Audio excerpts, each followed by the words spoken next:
avevano bevuto. Però mi avevano scritto un articolo bellissimo nella zona e mi avevano detto che il turismo in questa zona è quello, è il turismo rurale, il turismo naturalistico, che a loro appassiona. Questo è il discorso che noi dobbiamo pensare di avere.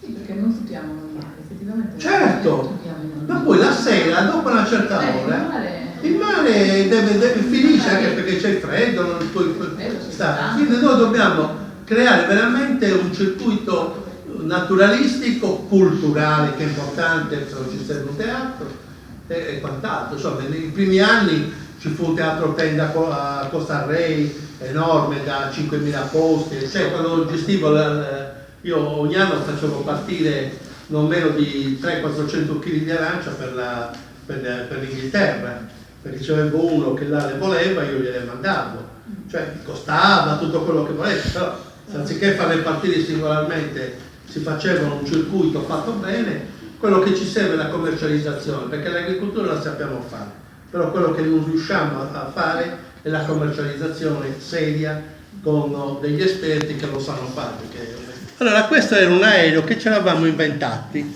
questa è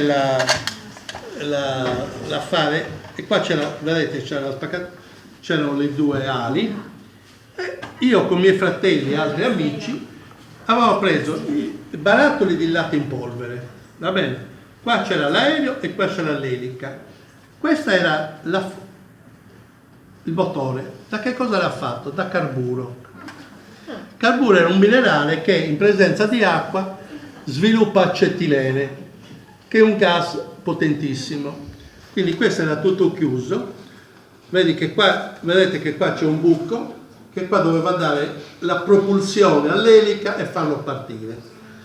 Siccome non eravamo sicuri che l'aereo partisse, avevamo fatto il campo bellino con tutte le affari eccetera, e ce l'avevamo fortunatamente nascosti dietro un muro, perché come l'acetilene ha preso fuoco, questo è volato ed è esploso in aria. Però questi, io ricordo che avevo trascorso 10 giorni di studio per vedere come si poteva fare. Vedete che qua c'è un altro barattolino, poi il buco che funzionava così.